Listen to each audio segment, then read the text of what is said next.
네, 우리 귀한 성도님들 모두 사랑하고 축복합니다. 오늘 우리가 읽은 말씀 가운데 13절 말씀 잠시 함께 보면서 말씀을 계속 보겠습니다. 13절 굉장히 중요한 말씀이라고 할 수 있습니다.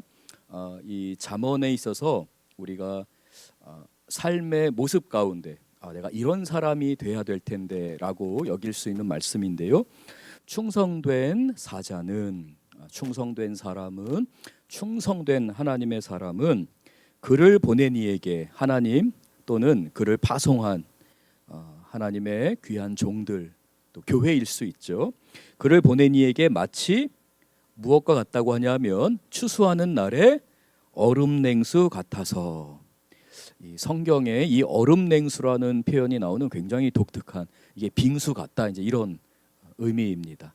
추수하는 날에 그 뙤약볕에서 열심히 일한 사람에게 얼음냉수와 같이 그의 마음을, 하나님의 마음을, 그를 보낸 하나님의 종을 시원하게 만드는 사람이다라고 말씀합니다. 저와 여러분이 이러한 충성된 사람이 되기를 원합니다. 우리 귀한 자녀들이 세상 가운데서 선한 영향력을 끼치는 가운데 하나님 앞에 추수하는 날에 얼음냉수와 같이 하나님의 마음을 시원하게 하는 사람, 하나님이 찾는 사람들 되기를 간절히 바랍니다. 우리의 삶 안에서 이러한 충성된 사람이 되기 위해서는 우리의 마음가짐이나 또는 우리의 단순한 훈련으로 그 자리에 이르지를 못합니다. 하나님의 마음을 시원하게 하는 충성된 일꾼은 주님 앞에 다룸을 받아야 합니다.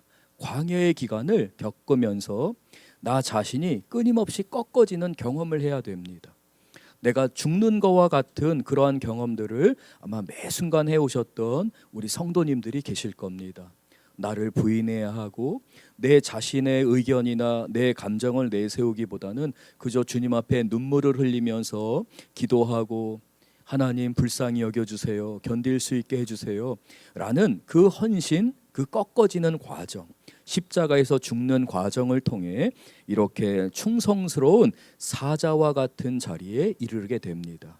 그래서 이 자리는 예수님의 십자가를 바라보면서 우리의 십자가를 지고 주님을 따르는 삶이라고 할 수 있습니다.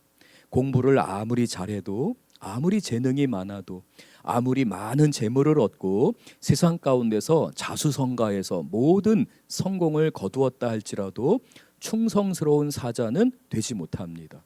충성스러운 사자는 언제나 내면을 다루시는 하나님과의 관계 가운데서 우리가 훈련을 받고 또 그 훈련 안에 순종하는 것을 통해서 하나님께서 인정하시는 자리에 다다르게 되는 것이죠. 하나님은 언제나 우리를 다루시기 위해서 우리의 가장 가까운 사람들을 사용하십니다. 때로는 우리 성도님들이 주님 앞에서 충성스러운 사람, 하나님 앞에서 주님께 나아가고자 하는 그 자리까지 주님이 이끄시기 위해서 하나님이 형통하게 하시는 은혜와 그분이 계획하셨던 그 모든 섭리를 여러분에게 선물로 주시기 위해서 때로는 여러분의 자녀들을 사용하실 때가 있습니다. 때로는 여러분들의 삶 안에서 여러분의 삶이 흔들리는 그 과정 가운데서도 우리가 오늘 찬양했던 것처럼 하나님은 나의 하나님이십니다. 하나님은 찬양받기에 합당하십니다. 내가 그 이름을 고백할 수 있는 것, 그것만으로도 저에게는 너무나 큰 행복입니다. 축복입니다. 내 상황이, 나의 환경이 도저히 나를 찬양할 수 없게 만드는 상황이지만 나는 실패를 경험하고 나는 내 모든 존재가 부인당하는 것 같고 부정당하는 상황인 것 같지만 내 입술을 열어서 하나님을 찬양합니다. 이러한 고백들을 통하여서 하나님이 기뻐 받으시길 원하세요. 그래서 여러분 때로는 가장 가까운 사람들, 배우자일 수도 있고요, 또는 여러분이 정말 신뢰했던 누군가일 수도 있습니다. 여러분에게 정말 소중한 사람으로부터 때로는 어려움을 겪을 수도 있습니다. 하나님이 그렇게 사용하시는 거죠. 그래서 이러한 충성스러운 사자와 같은 충성된 하나님의 사람들이 배출되는, 양육되는 우리 석천제일교회가 될 줄로 믿습니다. 그래서 제가 선교단체에서 이렇게 사역을 할 때에 이런 표현들을 이제 많이 했습니다. 우리는 살아갈 때에 나에게 상처 준 사람 나쁜 사람이에요, 착한 사람이에요? 나쁜 사람입니다. 나에게 상처를 주고 나 무시하고 나를 괴롭게 하면 나쁜 사람이라고 하기도 좀 그래요. 그래서 우리가 주로 이제 어떤 표현을 쓰죠? 나쁜 니은 들어가는 그런 표현을 씁니다. 참 나쁜 사람이에요. 근데 우리 그리스도인들은 이제 제가 선교단체에 있을 때 그러한 농담을 주로 했습니다. 나에게 상처 준 사람이 나쁜 놈이 아니라 상처받은 놈이 나쁜 놈이다. 상처를 줄 수 있어요. 근데 그거를 상처받았다고 끙끙 앓고 있고 미워하고 분노하고 상대방을 미워하는 놈이 나쁜 놈이다. 그러니까 이 말은 좀 우스갯소리로 들릴 수 있지만 하나님의 나라를 섬기기 위해서는 그러한 것 정도는 예수님 안에서 스스로 다룬받아야 한다라는 것입니다. 우리 교회 안에 우리 교회의 중직자들, 또 우리 교회를 섬기는 우리 귀한 작은 목자들, 우리 지역장님들, 우리 귀한 교회를 섬기시는 모든 일꾼들 가운데에 그래 맞아, 상처 받는 놈이 나쁜 놈이지. 우리 여자 성도님들은 제가 남자로만 하겠습니다. 저희 담임 목사님 같았으면 과감하게 여은 뭐 이렇게 해서 하시겠지만 저는 감히 이제 그렇게는 못하고 맞아, 상처 받는 게 그게 나쁜 놈이지. 주님, 제가 주님 앞에 저를 다루어 가시고 저를 충성스러운 사자와 같이 만드실 때에 주님이 저를 이끄실 줄 믿습니다. 우리의 삶 안에서 매 순간 그러한 훈련을 이루어 갈 때에 우리 스스로가 굉장히 괴로운 시간을 지나가는 것 같지만 오늘 본문에서 이야기하는 것처럼 이렇게 다룸받고 주님 앞에 끝까지 충성하면서 하나님의 이름을 외치고 부르는 것 자체만으로 나의 기쁨입니다, 예배하는 것이 나의 축복입니다 고백하는 사람은 그 추수하는 날에 그 주인에게 얼음 냉수와 같은 사람이다 라고 성경이 말씀합니다. 우리 석천 제일교회 가운데 얼음 냉수와 같은 귀한 일꾼들이 나오기를 원하고요, 이러한 말씀을 전하는 저 스스로가 우리 성도님들 보시기에 또 때로는 우리 하나님 보시기에 이러한 때로는이 아니죠, 매 순간 우리 하나님 보시기에 이렇게 주님 앞에 다룸받기를 원합니다. 그래서 우리 사역자들을 위해서 기도해 주시고 그 누구보다도 먼저 자신을 꺾고 부인할 수 있는 목회자들, 그리고 그 목회자들과 함께 동역하는 우리 귀한 성도님들을 통하여서 우리 석천 제일교회 가운데 이러한 충성된 사람들, 얼음 냉수와 같은, 하나님께 얼음 냉수와 같은 사람들이 많아질 줄 믿습니다. 아멘. 우리 다시 한번 전후 좌우에 계신 분들을 보면서 당신은 얼음 냉수와 같은 사람입니다, 이렇게 서로 좀 고백하겠습니다. 당신은 얼음 냉수와 같은 사람입니다. 아멘. 이제 제가 마음대로 상처 드려도 되는 거죠? 제가 이제 마음대로 상처를 드리면서 이제 우리 성도님들은 또 이제 그렇게 대답하실 거예요. 저도 목사님에게 상처를 주겠습니다. 우리가 상처받는 게 맞아, 그게 옳은 게 아니지. 하나님, 저 좀 살려주세요. 저 좀 다루어 주세요. 저에게 힘을 주세요. 견딜 수 있는 은혜를 주세요. 우리가 함께 기도할 때에 우리 석천제일교회의 예배가 은혜롭고 또한 그 예배 가운데서 자라가는, 회복되는 우리 성도님들 되실 줄 믿습니다. 이러한 이해를 갖고 우리 11절 말씀 우리 함께 보겠습니다. 11절 같이 한번 읽겠습니다. 경우에 합당한 말은 아로새긴 은쟁반에 금사과 같으니라. 경우에 합당한 말을 하는 사람, 충성된 사람이죠. 다룸받은 사람입니다. 굉장히 어렵습니다. 경우에 합당한 말을 하는 게 이게 쉬운 게 아닙니다. 말씀으로 다룸받아야 되고 하나님의 뜻을 헤아릴 수 있어야 됩니다. 하나님이 누구신지를 알아야 되고 그 하나님을 아는 지식 안에서 내가 누군지를 아는 과정들이 필요합니다. 그래서 내가 경우에 합당한 말을 하는 지혜로운 사람이 된다는 것은 11절을 보면 아로새긴 은쟁반과 같은데 이 은쟁반이 얼마나 귀합니까? 그런데 이 아로새긴 은쟁반에 무엇과 같다고 하냐면 거기에 있는 금사과와 같으니라. 너무나 소중하고 귀하고 이 세상에서 반드시 대가를 지불하고서라도 모든 것을 투자해서라도 경우에 합당한 말을 하는 사람이 되어야 한다라고 말씀합니다. 우리가 경우에 합당한 말을 하기 위해서는 우리가 오전 예배 때에도 함께 살펴봤던 것처럼 바라봄의 원칙이 우리에게 필요합니다. 하나님이 왜 우리로 하여금 위의 것을 찾으라, 하나님을 바라봐라 라고 말씀하시냐면, 우리가 하나님을 바라볼 때에 바로 이와 같은 경우에 합당한 말을 할 수 있는 것을 배울 수 있게 됩니다. 그리고 하나님께서는 언제나 나로 하여금 그 경우에 합당한 말을 할 수 있도록 언제나 내 주변에 있는 사람들을 사용하십니다. 우리 사랑하는 성도님들 주변에 이 경우에 합당한 말을 하는 사람들이 계신지 모르겠습니다. 만약에 계시다면 우리 성도님들에게는 굉장히 큰 축복입니다. 경우에 합당한 말을 할 수 있는 그 사람 때문에 말을 아끼고 꼭 필요한 말을 하고 꼭 그 말이 생명을 살리는 말, 하나님이 원하시는 말과 행동을 하는 사람이 우리 성도님들 주변에 있다면 그것은 가장 큰 축복 가운데 하나일 줄 믿습니다. 저는 우리 석천제일교회가 우리 교우들 간의, 목회자와 성도님들 간의 관계 가운데서 이러한 아름다운 관계가 맺어질 줄로 믿습니다. 저 개인적으로는 저의 삶에 있어서 제가 이와 같이 지혜롭고 경우에 합당한 말을 하는 게 너무나 큰 소원이었어요. 그래서 잠언을 묵상하고 성경을 묵상하는 가운데 경건 훈련을 하고 또 이러한 하나님이 원하시는 말만 하기를 원했어요. 근데 매일마다 실패하고 매일마다 넘어지는 저 자신을 보게 됩니다. 그러는 가운데 하나님께서 저에게 아주 귀한 인생의 동반자이자 동역자를 붙여주셨습니다. 저의 아내와 연애 생활을 이제 지나게 되고 약 7년 정도의 연애를 한 후에 이제 결혼을 하게 됐습니다.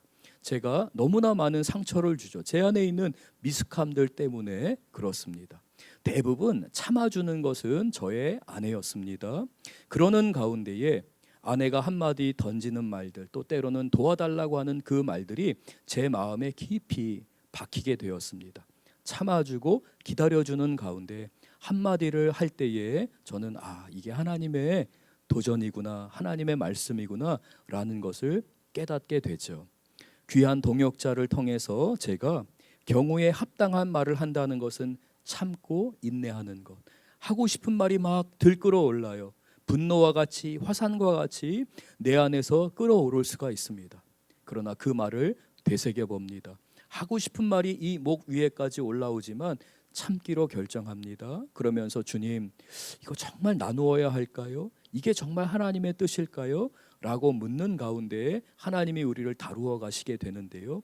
그 한마디 한마디를 소중히 여기는 우리 성도님들, 말이라고 다 같은 말이 아니고 내가 한마디를 하더라도 소중한 말, 우리 아이를 살리는 말, 우리 자녀들에게 꼭 필요한 말, 그 말을 통해서 우리 자녀들에게 하나님께서 하시고자 하는 말을 전하는 청지기가 되기를 원하는 그 고백을 하는 우리 성도님들 되실 줄 믿습니다. 부부간의 관계도 마찬가지죠. 목회자와 성도들 간의 관계도 마찬가지이며 교회 안에서 성도님들 간의 관계도 마찬가지입니다.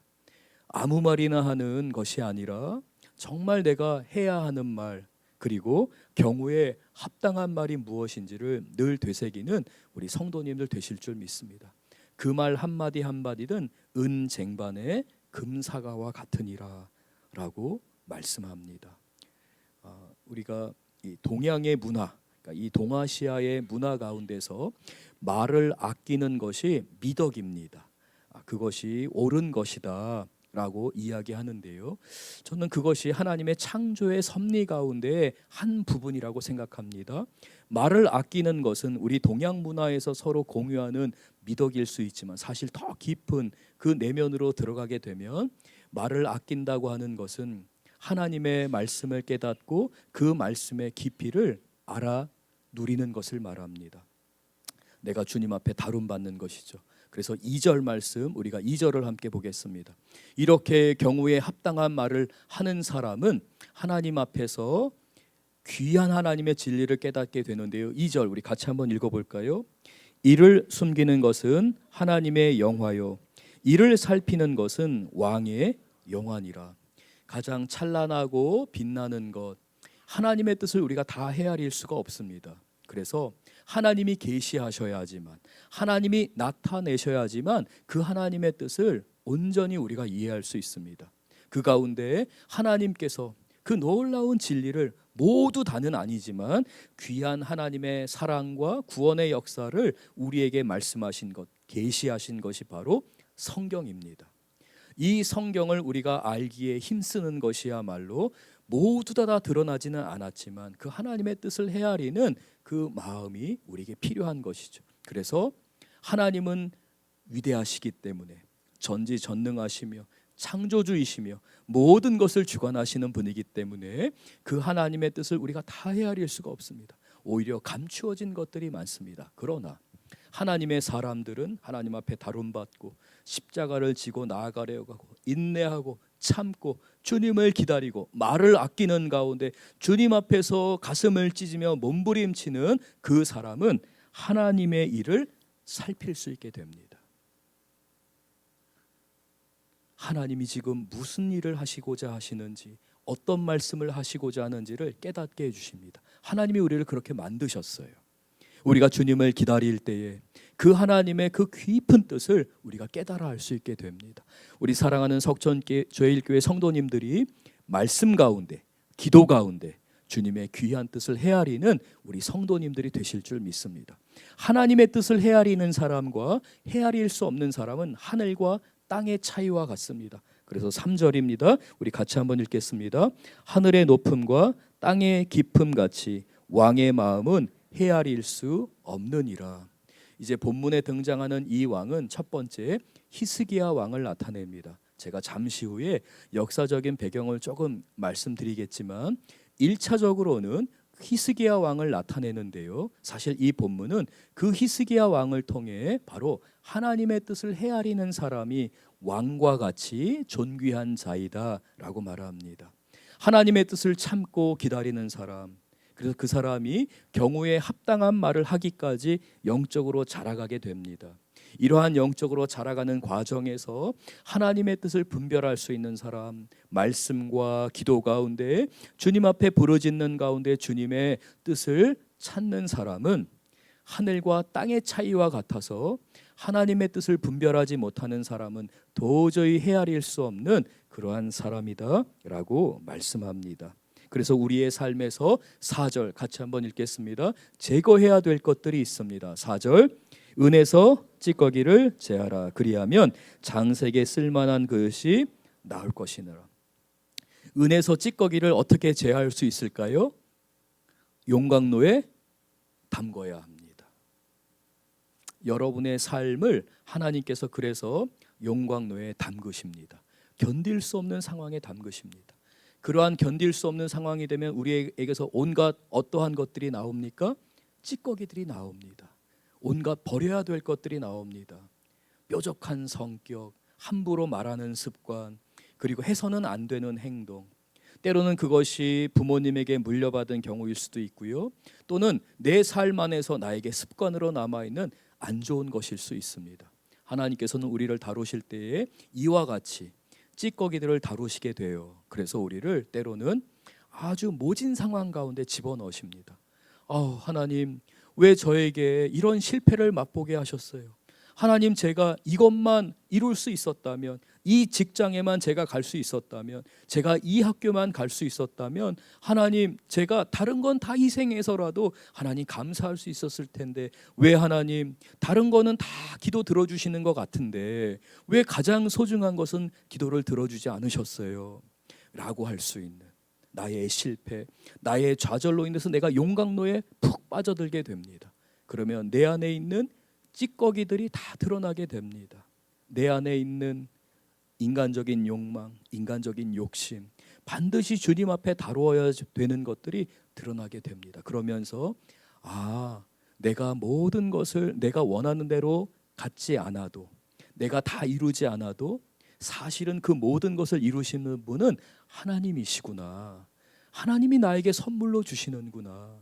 내가 헤아릴 수 없고 내가 기대할 수 없는 것조차도 하나님은 나에게 선물로 주시는 분이시구나 라는 것을 깨닫게 되는 것이죠. 아, 하나님, 왜 하필이면 저런 사람을 만나게 하셨습니까? 그리고 이제 때로는 뭐 그렇게 할 수도 있겠죠. 하나님, 왜 하필이면 저런 목사님을 보내주셨습니까? 뭐 이럴 수도 있잖아요. 그렇죠?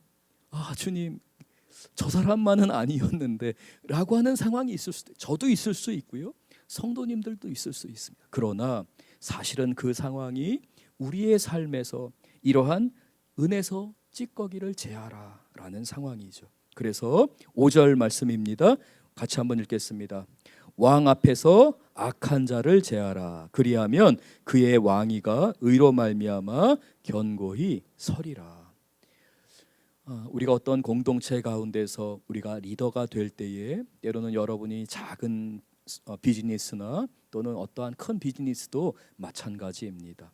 우리는 내 안에 있는 그 찌꺼기를 제거하는 이 경건한 훈련, 경건한 다룸을 통해서 정말 하나님이 원하시는 공의를 찾고자 하는 의인과 개인적인 욕심에 사로잡혀 있는 그러한 사심으로 가득한 사람을 분별할 수 있습니다.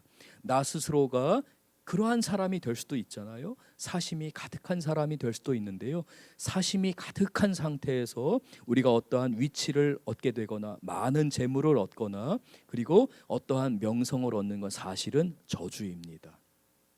우리는 결코 사적인 욕심으로 가득한 상태에서 어떠한 포지션이나 권력이나 재물을 얻는 것이 굉장히 위험하다는 것을 깨달아야 할 줄, 그거 결코 좋은 게 아니거든요. 그래서 하나님께서는 그러한 실패조차도 받아들이면서 그 은에서 찌꺼기를 제거하는 그 과정을 통해 너희는 경우에 합당한 말을 하는 사람이 되어라 라고 말씀합니다. 이 경우에 합당한 사람은 12절 말씀 우리 같이 한번 읽겠습니다. 슬기로운 말을 하게 되는데요, 함께 같이 12절 읽겠습니다. 슬기로운 자의 책망은 청정하는 귀의 금고리와 그 정금 장식이니라. 우리가 말을 다룸받고 경건의 일을 힘쓰는 가운데에 꼭 필요한 말을 할 수 있게 됩니다. 부모님이 자녀들에게, 권위자가 따르는 사람들에게, 함께 직장 생활을 한 가운데서도 내가 경우에 합당하는 말을 하고자 훈련을 받게 됩니다. 그러는 가운데서 한 영혼을 소중히 여길 수 있게 됩니다. 그 소중히 여기는 영혼을 향해서 슬기로운 책망을 할 수 있게 되는 것이죠. 이건 굉장히 큰 열매입니다. 너무나 소중한 열매입니다. 저는 우리 모든 목회자들이 이러한 귀한 열매를 갖게 되기를 원합니다. 제가 한 번은 미국에서 목회할 때에 제 두 아이가 논쟁이 벌어졌어요. 한 명이 이제 대학교 한 4학년쯤 되는 아이였고, 그 아이와 논쟁을 한 아이는 시니어, 그러니까 고등학교 3학년 아이였습니다. 둘이 막 이제 막 논쟁이 벌어졌어요. 막 말다툼이 벌어집니다. 근데 이제 뭐 나이도 있고 뭐 교회에서 봉사도 하면서 인정을 받으니까 아무래도 이제 대학교 한 4학년 정도 되는 이 아이가 이제 흔히 얘기하는 말빨이 이제 훨씬 세겠죠. 그래서 아주 말로 그냥 반 죽여놓더라고요. 아주 그 애를 그냥 막 그냥 혼내면서 처음에는 대들다가 이게 점점 힘의 차이가 느껴지더라고요. 이게 완전히 기울기가, 얘도 만만치는 않거든요. 요 고등학교 3학년 아이도 이 교회에서 그래도 나름 이 한 성격 한다라는 아이였는데 걔를 그냥 거의 그냥 말로 그냥 완전 반 죽여놓더라고요. 그러면서 제가 야, 너 그러면 너무 상처받는다 이렇게 얘기했더니 그 아이가 그렇게 얘기하더라고요. 목사님, 얘는요 내가 자기 사랑하는 줄 알아요. 그래서 저는 함부로 얘기해도 돼요 라고 얘기하더라고요. 그러니까 자기가 사랑하기 때문에 이제 그런 표현을 한다라는 거였죠. 근데 제가 보기에는 그렇게 사랑하지 않는 것 같은데 라는 이제 마음이 드는 거예요. 제가 이 말씀을 왜 드리냐면 정말 사랑하는 사람에게, 그리고 그 사람을 사랑하는 마음으로 책망을 하기를 원하는데요, 제가 그런 사람이 되기를 원해요. 아내에게나 저희 아이들에게, 함께 동역하는 사람들에게 인간이 얼마나 연약한지 몰라요. 이런 게 마음의 소원인데 마음으로 다룸을 받지 않으면 이렇게 슬기로운 자의 책망을 이룰 수가 없게 됩니다. 그러나 하나님은 저와 여러분이, 그리고 우리 귀한 자녀들이 세상을 치료하는 하나님의 사람들 되기 위해서 이러한 지혜로운 삶, 한마디 한마디에 생명과 사람을 살리는 것과 그 사람을 세워주고자 하는 마음, 그 지혜로운 마음이 담겨 있는 우리 석천제일교회와 성도님들이 되기를 원합니다. 그러한 아버지, 그러한 어머니 또는 그러한 자녀들이 되기를 원해요. 우리 아이들이 우리 성도님들의 그 귀한 헌신, 주님 앞에서 이 지혜를 구하는 마음을 통해 우리 아이들이 그 모든 영적인 유산을 물려받을 줄 믿습니다. 그러나 반대의 경우가 있습니다. 14절 우리 같이 한번 보겠습니다. 14절입니다. 선물한다고 거짓 자랑하는 자는 비 없는 구름과 바람 같으니라. 떠벌리는 사람이에요. 나는 너를 사랑하니까 이렇게 하는 거야. 여보, 내가 당신 사랑하니까 그나마 이렇게 하는 거야. 제가 우리 성도님들께도 말씀을 드렸지만 우리 아이들에게 너희들은 진짜 럭키하다. 얼마나 행운하냐. 할아버지 밑에서 한 자라고 아빠 밑에서 자랐으니까 니네는 진짜 복 받은 거다. 진짜 아빠는 아빠 같은 아빠 만나고 싶다. 제가 그렇게 얘기하거든요. 그러면 저희 아이들이 콧방귀를 끼면서 아빠 진짜 아빠 밑에서 한번 자라봐야 돼요 라고 이야기합니다. 그러면서 오히려 진짜 아빠는 럭키하다고, 진짜 아빠 같은 밑에서 자랐다면 다른 애들 같았으면 벌써 가출하고 벌써 별의별 짓 다 하면서 반항했을 텐데 그나마 우리니까 이렇게 참아주고 아빠야말로 럭키하다고 이야기를 합니다. 제가 정말 아이들을 사랑하는 마음이 있습니다. 그런데 말씀드렸던 것처럼 너무나 약해요. 연약해요. 마음은 원이지만 제 안에 있는 그 내면의 깊은 하나님의 사랑과 주님 앞에서 다룬받던 것들이 너무나도 부족해요. 그래서 저는 때로 과장할 때가 있습니다. 우리가 관계할 때도 마찬가지입니다. 사람에게 약속하면서 내가 선물을 주겠다, 이 자리를 보장해 주겠다, 내가 이런 걸 너에게 주겠다라고 할 때가 있습니다. 제가 사역을 하면서도 그렇고 제가 누군가와 함께 동역을 하는 가운데서도 한번 열심히 헌신해봐라, 순종해봐라, 이거 다 나중에 너에게 다 물려줄 거다. 제가 그렇게 하면서 사역을 한 적도 있었습니다. 그럴 때에 저의 멘토 목사님이 저에게 그렇게 말씀하셨어요.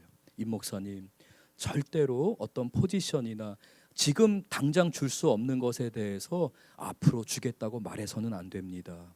그렇게 말하는 저희에는 하나님을 경외하고 하나님을 의지하고자 하는 것보다는 사실은 그 사람을 이용하고 그 사람을 두려워하는 마음이 있기 때문에 그러는 것입니다. 절대로 앞으로 이러한 것을 주겠습니다, 이러한 것이 보장되어 있습니다 라고 하며 결코 공수표를 날려서는 안 됩니다. 저는 그때 자신이 있었거든요. 정말 그렇게 주고 싶었거든요. 정말 제가 했던 약속을 지키고 싶었거든요. 그러나 선물한다고 거짓 자랑하는 것은, 그렇게 말하는 것은 사실은 사람을 두려워하기 때문에 그렇습니다. 그 사람을 이용하고자 하는 마음이 있기 때문에 그렇습니다. 하나님을 경외하는 사람은 그 선물을 지금 주면 주었지 미래에 줄 것으로 그 사람의 환심을 사지 않습니다.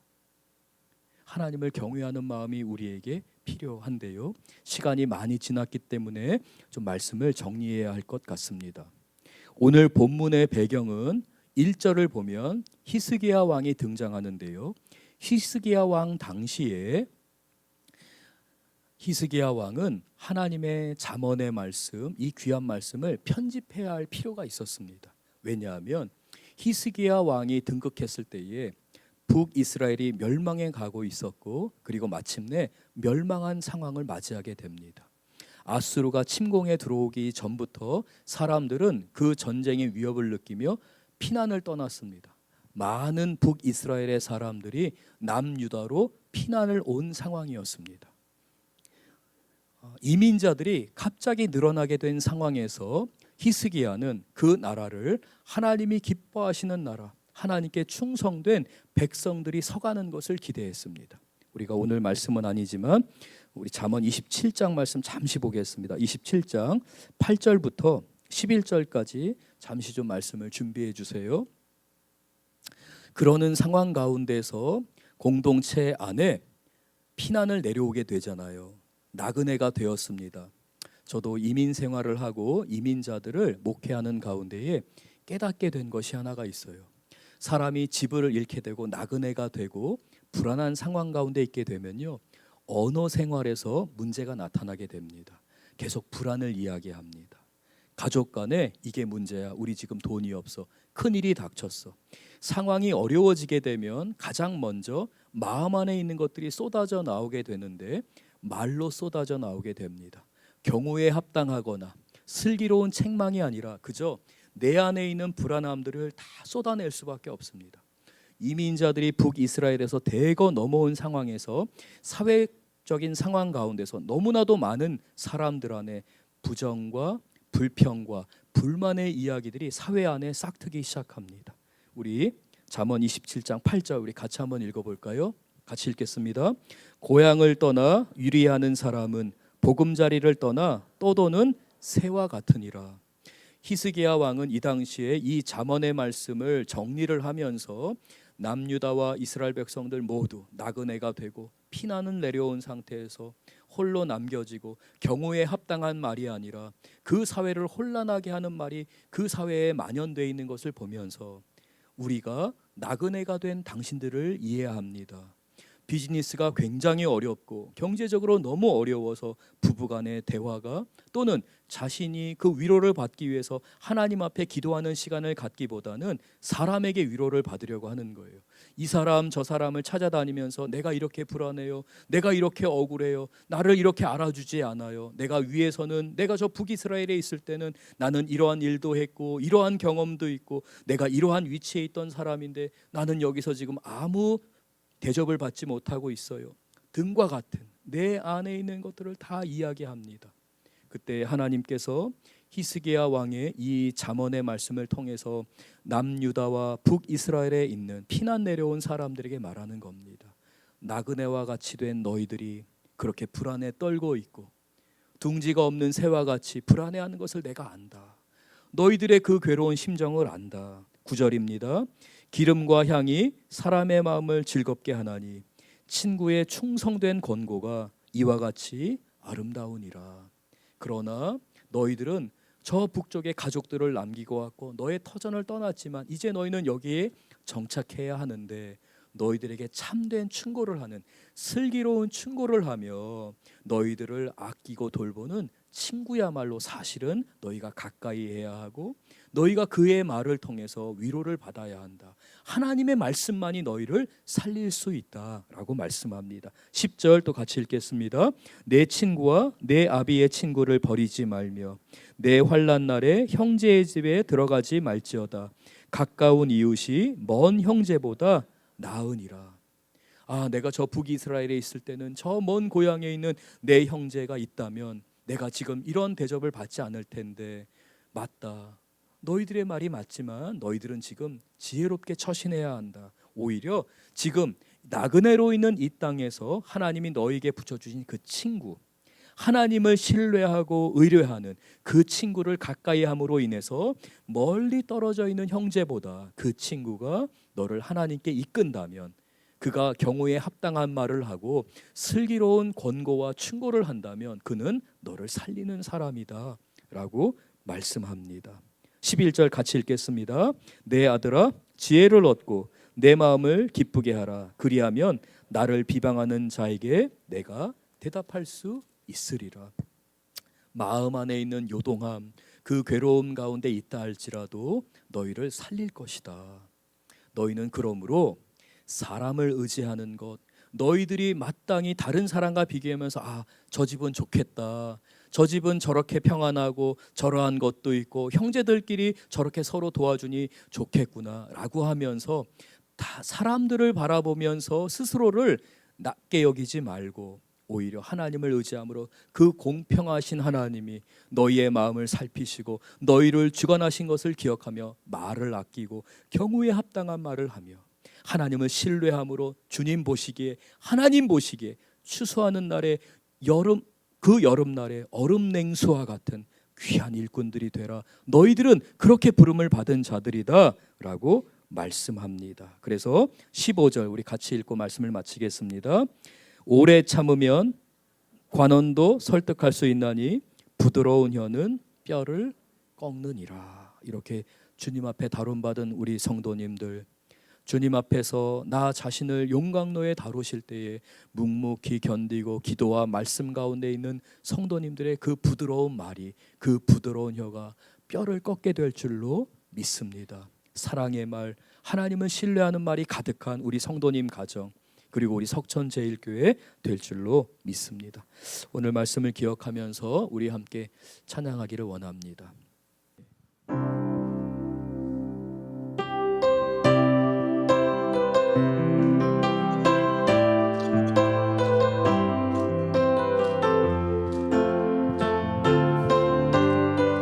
성령이여 임하소서, 성령이여 임하소서.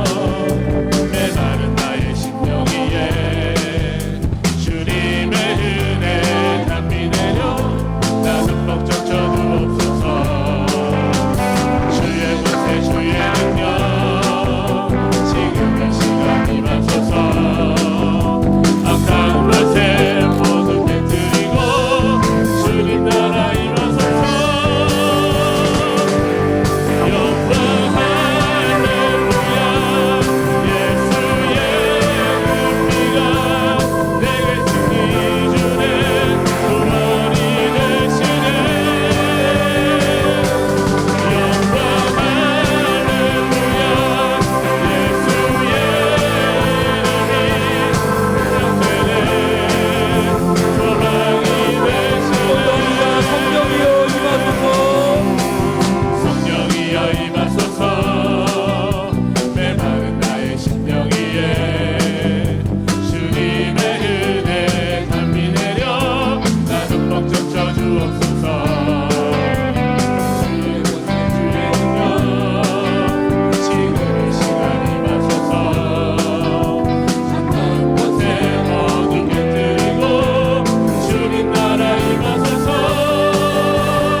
하나님의 말씀의 능력이 나타날 줄 믿습니다. 여러분의 가정 가운데, 여러분의 삶 안에, 여러분의 자녀들의 삶 가운데 성령께서 충만케 하시고 성령의 지혜와 능력을 부으실 줄 믿습니다. 이 시간 다같이 주님이 지혜를 더하여 주셔서 우리 주님 간절히 부르짖으며 함께 기도하겠습니다. 주여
기뻐하시는 삶, 주님이 기뻐하시고 하나님의 마음을 시원하게 하는 그 지혜로운 언어와 삶에 대해 오늘 말씀을 나누었습니다. 주님, 우리 성도님들 안에 거룩한 소망이 가득하게 하여 주시옵소서. 우리 귀한 성도님들의 가정 위에, 그리고 무엇보다도 우리 청년들, 우리 중고등학생들, 우리 교회 학교 귀한 우리 자녀들, 하나님 영적으로 무장하게 하시며 귀한 하나님의 성령의 충만한 역사가 우리 아이들의 삶에 가득하게 하여 주시옵소서. 성령의 은사로 충만케 하시고 하나님의 지혜로 가득하게 하시고 성령의 능력을 힘입는 우리 자녀들 되게 하여 주시옵소서. 예수님 이름으로 기도드렸습니다. 아멘. 사랑하는 성도 여러분, 우리 마지막 한번 찬양하고 기도하길 원하는데요. 여러분, 구하는 자에게 우리 하나님 주실 것을 믿으십니까? 문을 두드리는 자에게 문을 열어주실 것을 믿으시죠? 천국은 침노하는 자의 것입니다. 우리 귀한 청년들, 우리 중고등학생들, 교회 학교, 우리 자녀들, 성령을 구하세요. 하나님의 지혜를 구하세요. 하나님께서 이끌어 주실 것입니다. 응답해 주실 것입니다. 우리 귀한 성도님들, 마음의 소원이 있으십니까? 주님께 구하십시오. 믿음으로 구하십시오. 주님이 가장 좋은 것을 우리 귀한 성도님들의 가정 위에 부어주실 줄 믿습니다. 이 시간 주님이 주신 땅으로 우리 기도하는 마음으로 이 찬양 함께 하기를 원합니다. 믿음으로 영적인 성취를 이루어가는 우리 성도님들 되실 줄 믿습니다.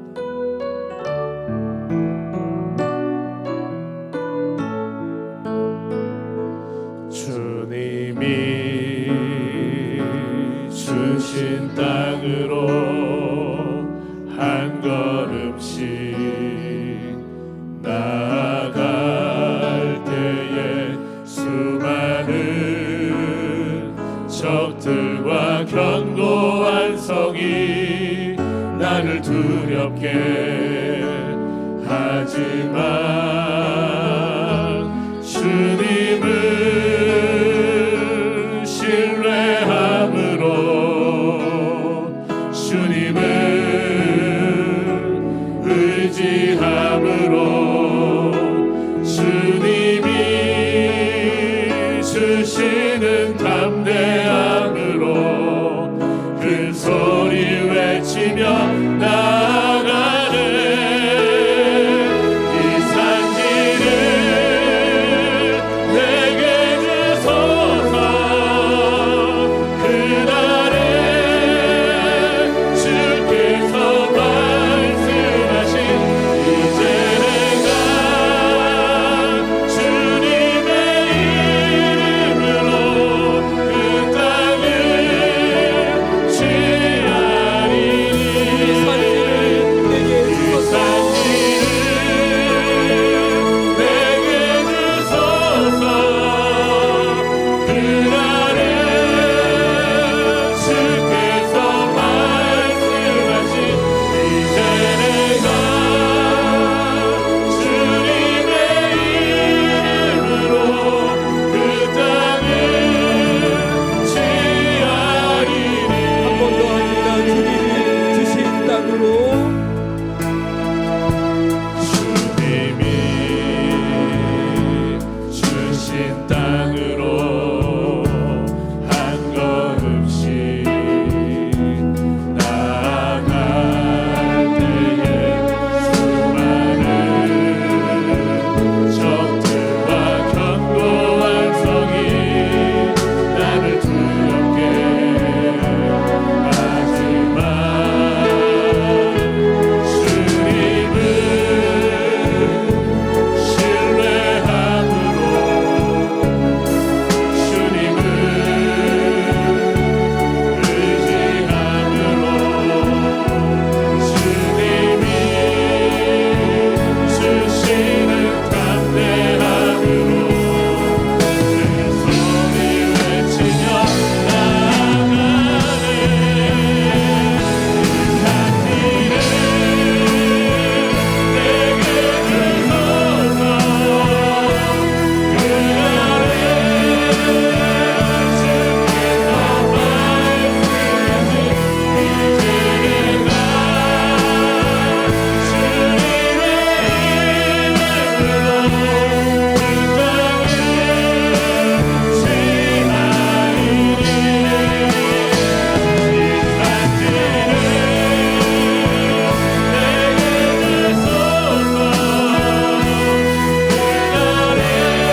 간구하며 여러분의 산지를 주님이 허락하셨습니다. 믿음으로 취하시기를 바랍니다.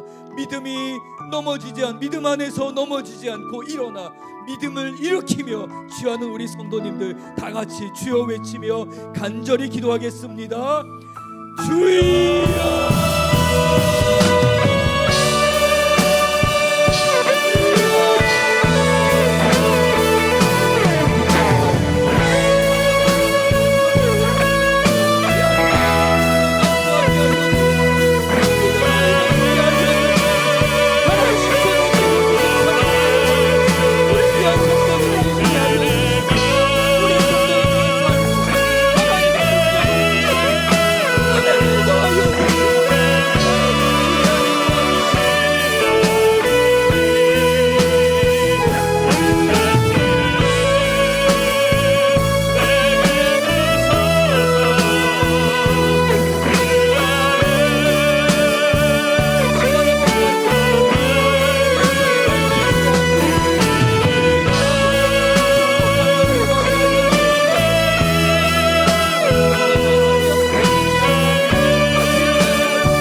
하나님, 우리에게 성령을 허락하셔서 은혜를 허락하셔서 우리를 감동케 하셔서 하나님께 부르짖게 하셨습니다.